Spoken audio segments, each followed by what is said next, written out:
It is a repetition of what I have demonstrated in Minsk. We've added a couple of slides that we managed lately to secure with budget and the International Relief Committee, IRC.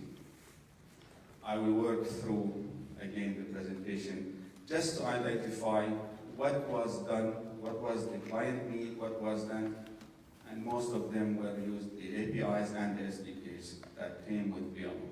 The conclusion I am saying, and we are learning from you guys as well, we try to collaborate to make use of every resource we have. We have solid partners with solid market experience spanning from Australia to South America. We have good hardware partners that they always support us. They always work with us on urgent cases and projects. Thank you, Julia. Thank you, everybody. And I'll proceed with my presentation. It's again to engage with the global brands, to secure our clients. And Del Monte, Jopetrol is the distribution company stemmed from the Jordan Petroleum Refinery. We have only one, which is a kind of monopoly in Jordan. They work with J.D. Edwards. It's an Oracle-based database. That's the collaboration with global brands. Nestle and Minsk, we were only supplying them with solutions for their driver scoreboard, for the distribution of the water bottles. Now, last year, we're trying to close the deal with their confectionery and ice cream branch as well. Anasir is another example of Jopetrol. They also work with a Russian-based company for fuel dispensing gas stations, smart dispensing gas stations. Total, we all know Total.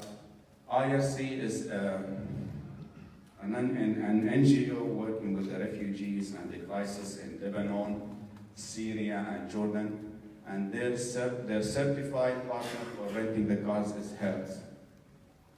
They came up with the idea of a unified application that either branch in those 3 different countries they will use to reserve a car for a special project, for a special trip. And we came together and we developed this application for them, and it's going to be used in all Hertz. They're gonna try to promote it on all their brands, and it's used in IRC in 3 different countries. Using the advanced solutions, I mentioned it again, we pushed mixed telematics out of Jordan with Total.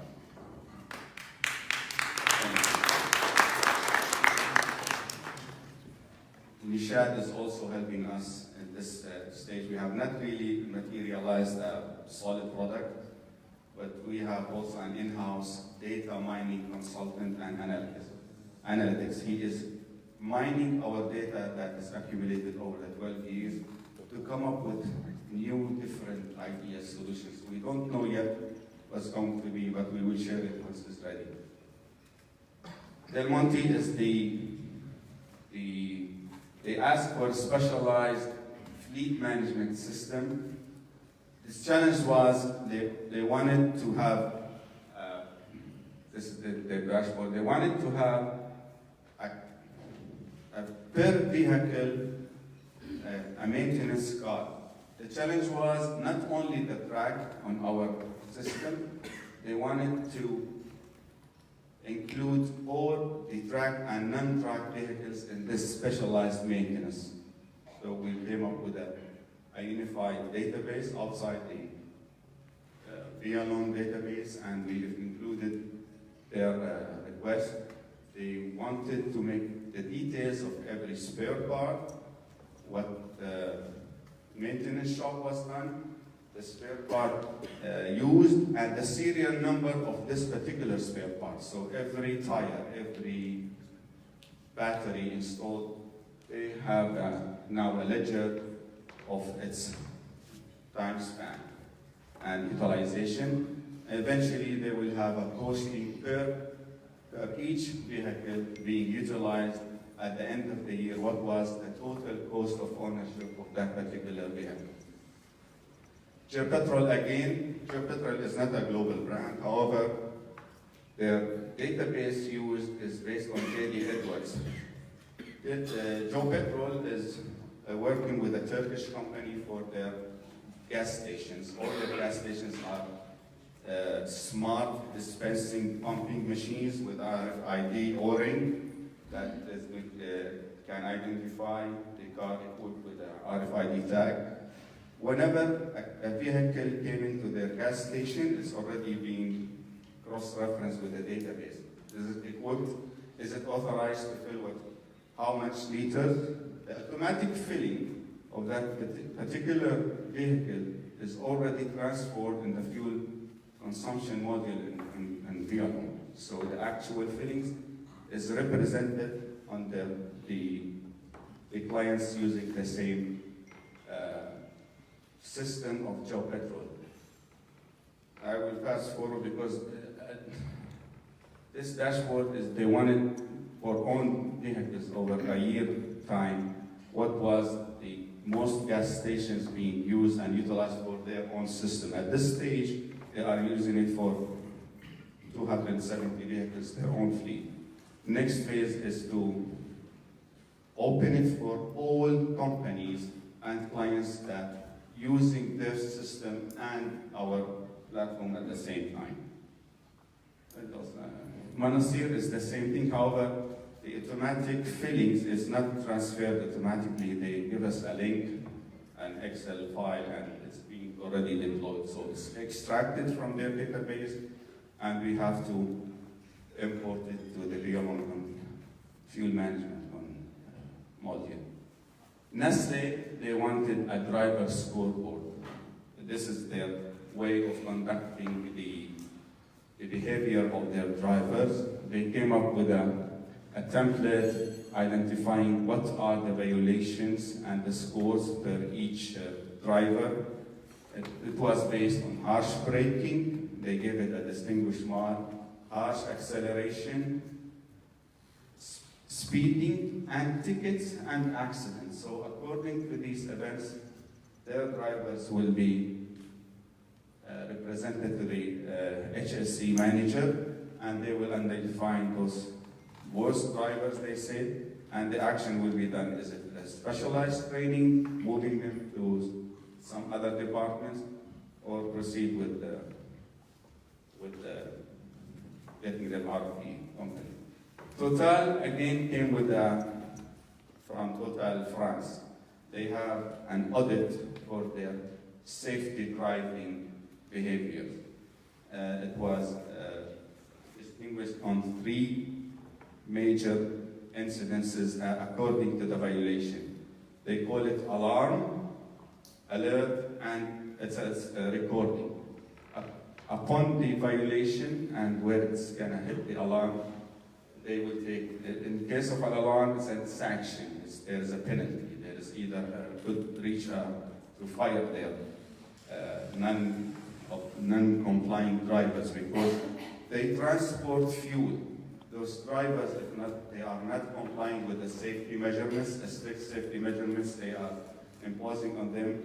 It's moving 40,000 liters of gasoline. That's a moving bomb, moving threat inside towns, on highways, and they wanted to make sure their drivers are complying with the speed and the violations. And the next stage was a successful story with Total. We pushed telematics. They believed us more, and now they installed mobile DVRs, front-facing cameras and on-driver-facing cameras. They wanted to analyze the accidents happening on freeways. Is it the driver, the vehicle, or somebody else? And from 2016 to 2017, the analysis of the accidents dropped. The reasons of the accidents that they were complained as their drivers' fault came down 76% after proving and analyzing the data coming from the systems, both on the driving behavior side and analyzing the cameras. It was a good success of them, because they were blamed on fatalities and reimbursing other vehicles and so on. This is the form of the report that they get. Third, again, this is the last part of my presentation, is the agreement that they had to complete with IRC in 3 different countries, and to make sure that they came up with different applications to serve the drivers and the admins. Again, it's being used in Jordan, Syria, and I think Lebanon of the third country. And third is going to promote it all over their branches and working in that region. These detailed information of me, guys. Wafa will be here for 5 days. You can reach her, and she really worked on these specialized solutions. Again, we learned, as you said, the internal experience really important. Wafa and her team is helping me in this part. Again, Alexi, thank you for your team and effort. Alexander and your Dubai office is helping us a lot in reaching the status we have reached today. We are a boarding partner, yes, but it's a collaboration of many people that help us reach that stage. Thank you for your attention.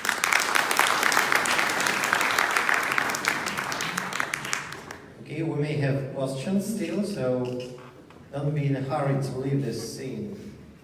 Do you have questions for Mr. Samir?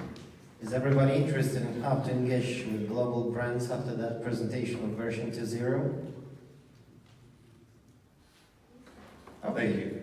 So you can have Mr. Samir for the whole race and products and thank you very much for the presentations. It was great as usual. So right now we are coming to another presentation. This presentation from a company who we welcome here in Dubai as a partner, but there is hardly any flashpoint on the earth where this company doesn't save lives. And today, Nigel Lee is speaking on how to predict dangers and mitigate risks when telematics and the IoT are on board. So let's welcome him on stage.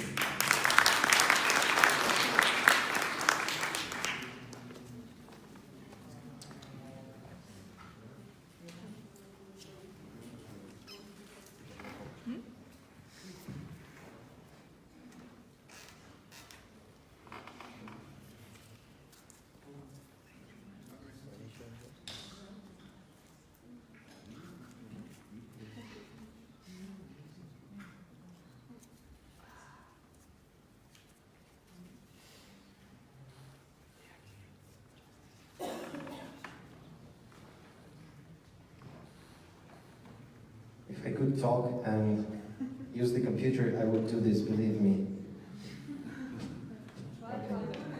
Okay. So now a funny story from my life. I wouldn't say anything more funnier than Milan with his invisible slide, so just remember it and have a smile. Because we're an IT company, but not the company who is best in delivering the presentations, you know. Wealon is our top product, yeah, not Google Slides. And here's a funny story about Alexander Smirnov.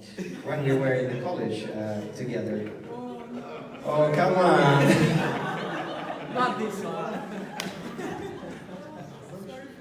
Yeah, we were like teaching students, and I've got his group, and then, yeah, okay. Do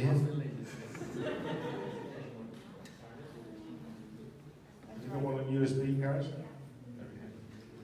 Okay, and then the students came back to Alexander and told him, he was already in Gurtam, and told him, please take him back, take us back, because I was not really a good teacher. Thank you. It's not funny. It's not I just want you to look better than me a lot. Okay. It's not this time.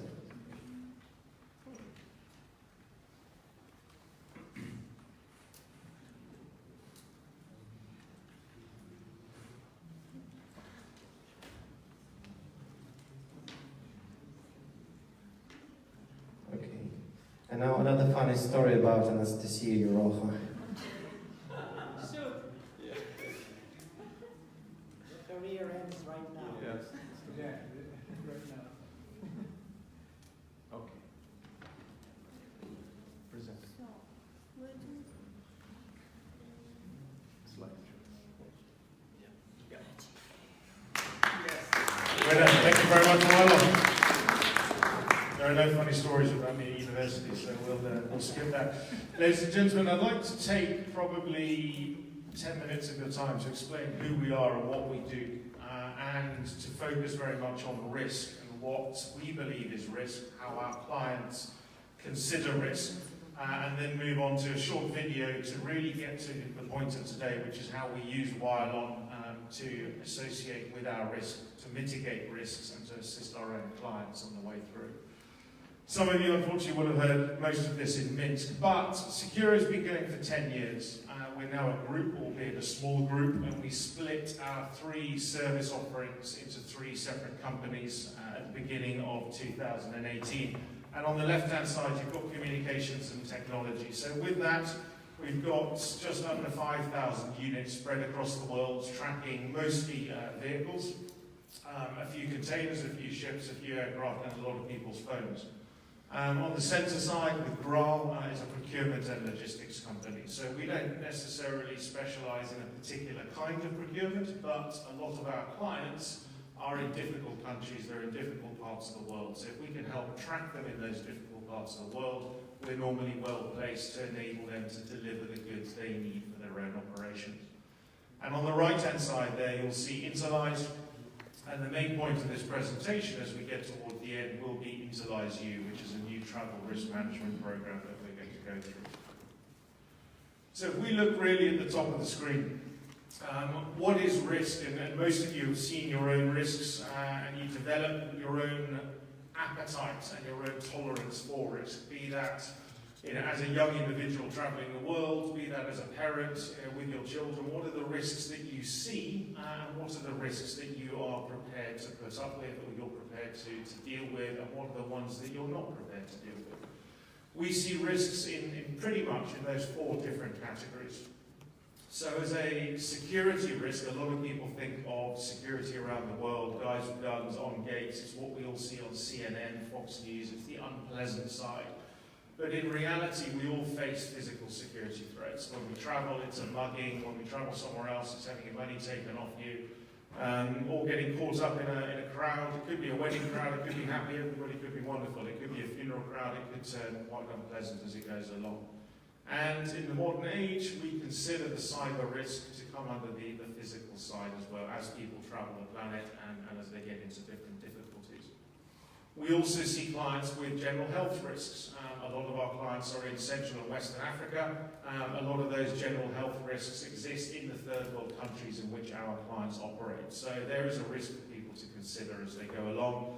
And then moving, particularly relevant over the last couple of weeks, particularly over in Indonesia, to natural disaster, tsunamis around the world, earthquakes around the world, West Africa Ebola as it started breaking out again 2 months ago, having pretty much killed it off in West Africa 4 years ago, so it does come back. And then of course, you can combine any of those with accidents as they go through, particularly prevalent, I think, for most people in this room, for the road traffic accidents.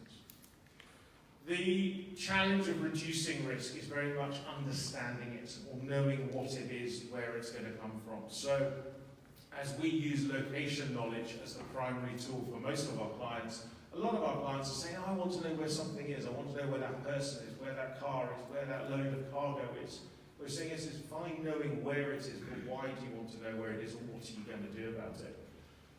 Obviously linked into the incident, if you have an incident with any of your equipment or your assets and you know where it is, you can then get the reporting side. As Samir was saying, his clients are wanting to know when an alert goes out that there's a particular kind of risk that has been taken by a driver when he's on the road. What a lot of our companies are looking for is a global side, which I'll come on to in a minute, but the medical assistance comes very strongly with the companies we deal with, because it's very well knowing where your asset is. It's also very good knowing that it's had a problem or it's going through a problem. But if you can't assist your staff, then actually it's not particularly helpful. And the security assistance side, on site for a lot of our clients with very large warehousing and laydown yards around the world, and off-site obviously as their clients travel around the world and needing that assistance if it's medical, or a lot of the time if it's just advice. So how do the corporations deal with it? There are two kinds of acceptance. Basically, if you are knowing that you're going to have people traveling through various parts of the Middle East, you know that you're going to face a lot of problems with the traffic conditions, with the road conditions. So you know that that's going to happen. You've accepted that risk because you've been able to look at it and think, it's going to happen, we know it's driving, we're going to do some more training with our drivers.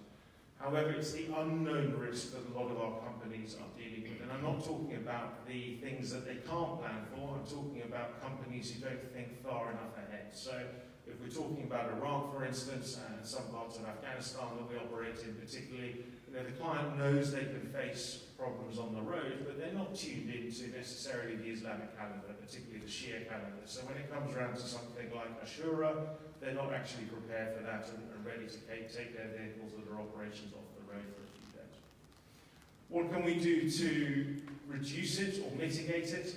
Mostly clients will see mitigation as if something exists and I do something about it, it disappears. There are dangerous roads. I put my drivers through training. Does the risk disappear? No, it doesn't. So when we're talking about mitigation, we're talking about lowering a risk and trying to bring it down as low as is practically possible. And of course, there's the last part, which is very corporate, but transferring risk. So rather than having it just sat there where you know you're going to pay out for an accident in the future, insure your cars, insure your people, and you've actually transferred at least the financial side and the legal liability across to somebody else. Global services, a lot of our clients, and I dare say a lot of people in this room are currently or are looking to provide a global service to their clients. But what we certainly find across the industries that we touch is very few clients are genuinely global, and most clients in the high risk, or as we call it, the low infrastructure countries we deal with, are dealing with risk management companies who therefore have a benefit to them if the risks are higher, if the threat is higher, and therefore they want to sell additional items. What we do, we call ourselves the agnostic service. We don't mind who we partner with, and if there is a particular security company or a particular medical company or a particular analysis company, we'll happily work with them to help lower, mitigate, or reduce the risk of our clients. As a disruptor then, Securo is changing or has changed its approach over the last 6 months. And you saw some of that in Belarus earlier on. But basically what we have seen is the travel risk management gap in the market, where clients who are sending their CEOs, the C-suite, or their staff, general staff around the world, are actually needing a service that will integrate the location of that member of staff, communication with that member of staff, risk alerting, a panic response, a medical response, and at the end of the day, a business continuity response. The industries that we work in, you'll see up there on the right-hand side, again, we have focused mainly with extractives and a lot of security, the two in black there.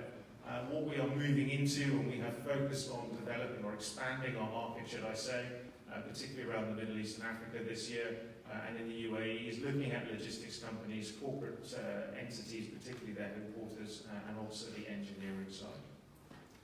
So what do we look at as we see the Interlies U product that we brought onto the market in the last 7 months? Basically, it's working on a three-phase approach. Monitor the individual members of staff, alert them if they have a problem that they are about to approach, or allow them to alert us or their company if they have a problem, and then communicate with them. Because most of the corporate headquarters that we deal with will do one, maybe two, but probably not three of those functions. So we've developed a crisis communications and mass messaging system threat and proximity alerts, which you're all very used to with your geofencing, and then also looking at a panic feature that comes through and integrating most of this into their travel budget or into their travel system internally in their companies. Who's got the technical to make this side work is the question.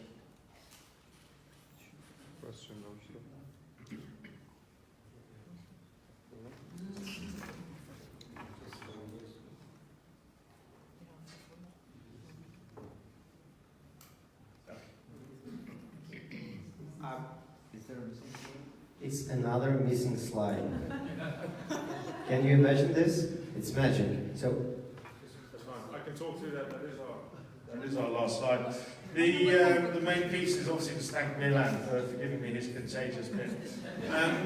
What we've developed to talk over it rather than to try and show you that video, it's a phone-based app, which is no great surprise. But having gone to other partners before we joined the Wylon family 2 years ago, we found that a reluctance to help us as a company develop what we want to develop and for our clients. There's no ego in it. We're not developing it because it's better for us. We're developing it because it's better for our clients. So working closely with the team in Minsk and the team here, the app now has gone beyond purely tracking on somebody's phone.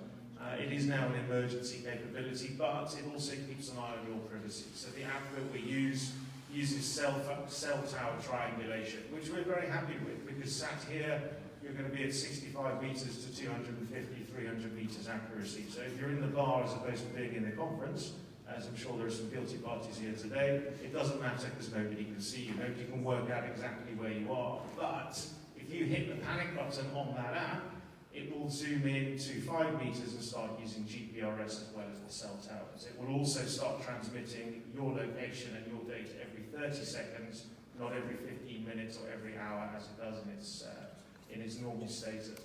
The app sits in the background of your phone.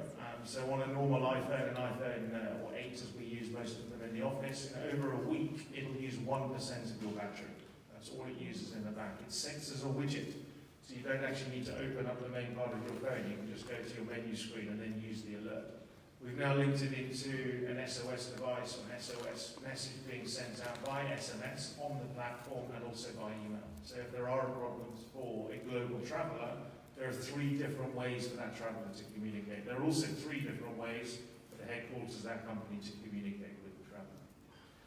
On that note, I will leave you in peace and see if I can give you the time for any questions, or for someone else to come and set their presentation up. But a big thank you to Alex, and a big thank you to the community.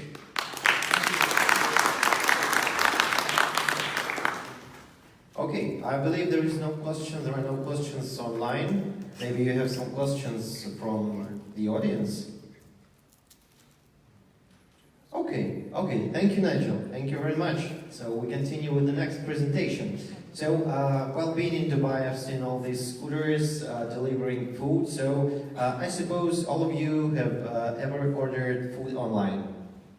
Yes? Yeah? Okay, so you did this, and it's a natural thing today. But let's have a look at it from the point of view of a service provider. Today, Laila Abu-Al-Rab from SpaceLink will speak about how to use mobiles for personal tracking, and is only waiting for your applause.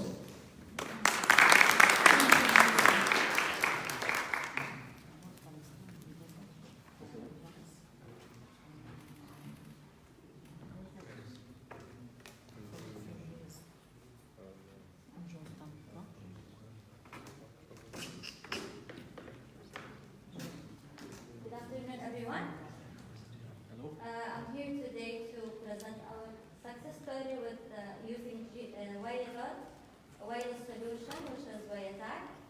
We all know the importance of mobile phones and the businesses for communications, business-related communications. Today's technical advanced mobile phones are capable of not only receiving and placing phone calls or storing data, taking pictures, finding locations, etc.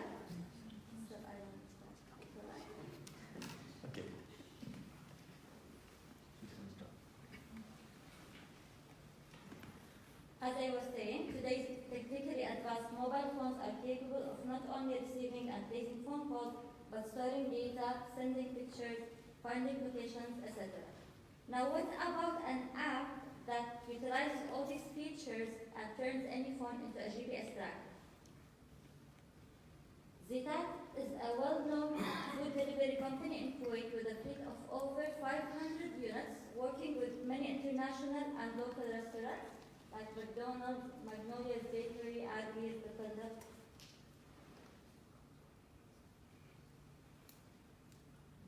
With such a big fleet of over 500 units, there are many challenges that the client has faced, like time factor for installing the GPS trackers. They needed around 2 weeks only to install the GPS trackers in their vehicles, so the time frame was limited. With YTAG, we were able to implement the solution within 1 week.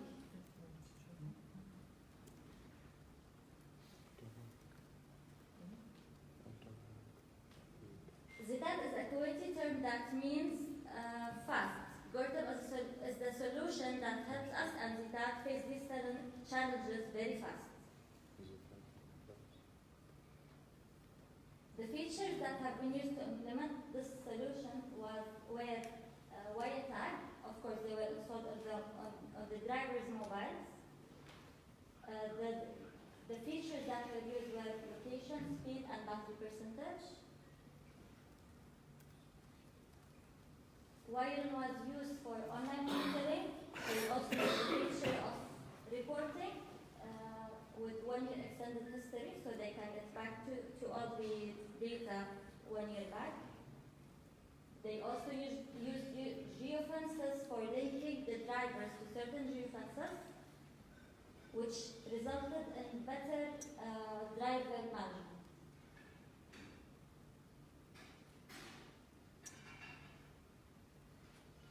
Dispatchers, restaurants, customers can now track the orders through the API with the Wiron and the GITEX application.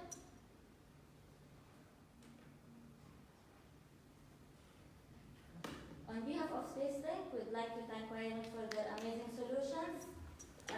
Thank you for the success that we've obtained during this 1 year of business together. Looking forward many years together. Thank you.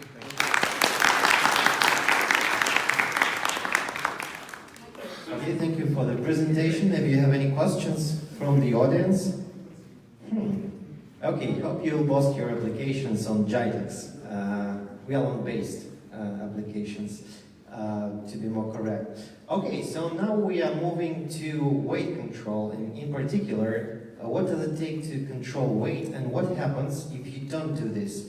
Right now, Rafat Salih from Integrated Solutions will tell everything about the essence about weight control during land transportation. So, and we welcome him on stage by the applause.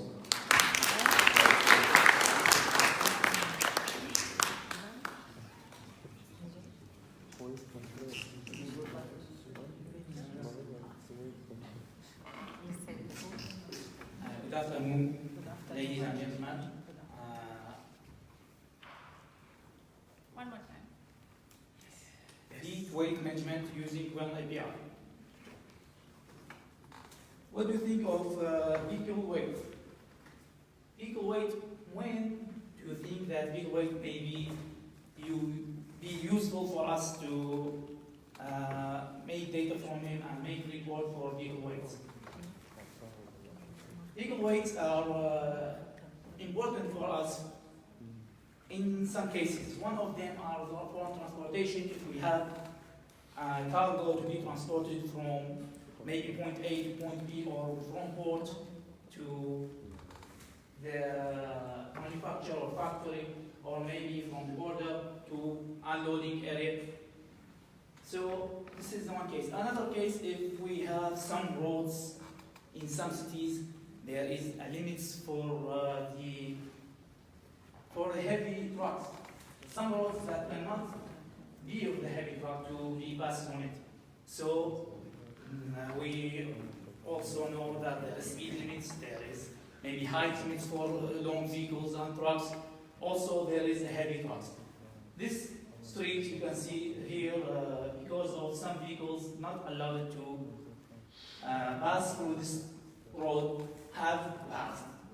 So has been distorted. So we have to came up with an idea for weight management and weight monitoring. How can we monitor the weight? How hard it will be? What is the cost? What is the sensor we will use? Many ideas. So the first thing came on, and the first option is the weight sensors. Usual weight sensors, maybe some partners are using the weight sensors. The load sensors are installed, as you can see in this vehicle, in the frame of the vehicle. So, what is the disadvantage if we use this load sensor? The load sensor, first, it's very expensive, especially if you need to use it on a large fleet. So you have to buy one for each vehicle. Another one is it's hard or very hard to be installed and removed. It's time consuming and needs some mechanical one to install this sensor, as you can see from this image. Also, it's need for each installation need a calibration. So also this will be time consuming and maybe error. So how can we bypass these problems? We can bypass these problems by finding another solution. This solution maybe have to be time efficient and cheaper. So we came up with the using of load cells. The load cells are stationary and to be installed in one location or in the point we need to measure the weight on it, not in the vehicle. The load cell advantage now, you can see, instead of installing many load weight sensors in the vehicles, we can install only one load cell that all vehicles pass on it. So if I have 1,000 vehicles, I only have to install only one load cell. Another thing is the installation time. Of course, it will be decreased, and the GPRS packet size has been reduced because this load cell will not be managed with the device, GPS device that is already installed with the vehicle. So the device will not have to send it every time to the server, and GPRS packet size will be reduced. And of course, the calibration will be one time because you install only one load cell. So one time calibration, and this is for time efficient.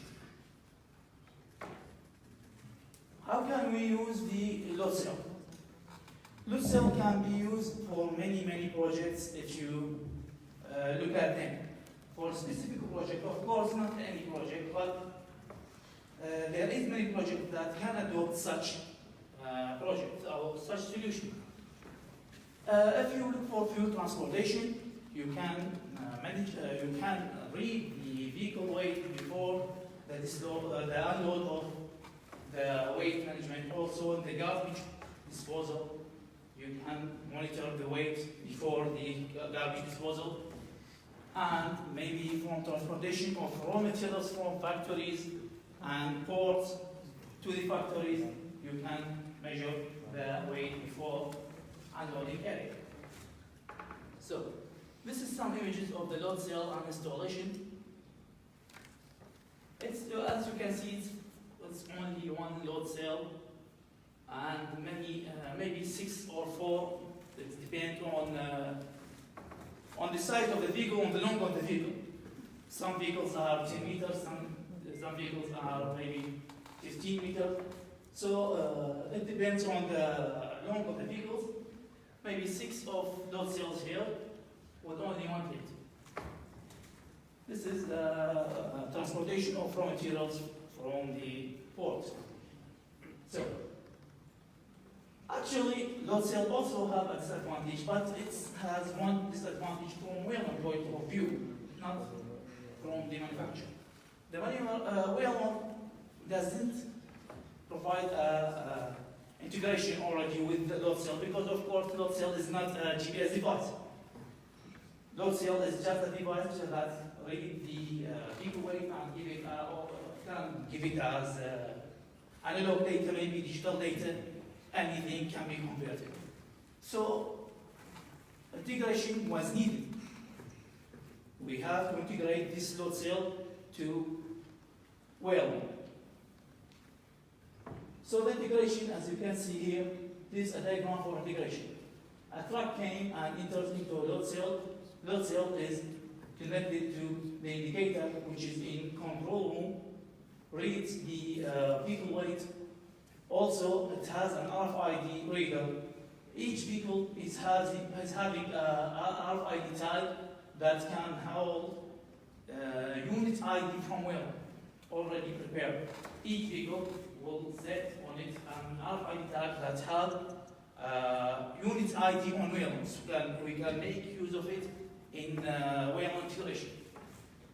Of course, there's a local database with the system that can save the record, the reading record from the indicator first time. Then the vehicle going into the unloading area, unload its cargo, then go back into another load cell or maybe the same load cell if the exit is the same there as the entrance. And the indicator is read the data again and calculate the difference, save it into the database, and send it to Wayland through Wayland API. This is done by, this is the database, actually, how the database will be saved. So the table is flipped, so we can write it from right to left. When the vehicle passed to the load cell in the first time, unit ID will be read from RFID tag and saved into unit ID, time in when the vehicle passed, and its weight before the unloading area, and time out when it's passed on the another load cell on the exit, and its weight on the exit, then calculating the difference in the server, local server, the application. It can calculate the difference, and its state is pending. Pending, it means that this record on the database has never reached Wayland yet. It is not registered in Wayland, it is now in the local database. But the other one, you can see that the other vehicle is okay, the state is okay, that means it is registered on unit log in Wayland through using the API. Register unit log in API using the API and using the unit ID. So this time in and time out and difference will be registered in this unit having this ID in Wayland. This report is a basic report. Also, we can make report in Wayland to get the unit log. Also, it's a regular report and can maybe professional reports using APIs to get graphs and something like that, still in development. So we have increased the cheaper solution and less time consuming, and of course less time in installation, maybe replacement. If one vehicle damaged, just remove its ID and put it in another vehicle, sorry, and something like that. So the solution was, the customer was happy and the solution was perfect. So now it's in maybe test stage, but it's okay and working perfectly. Thank you very much.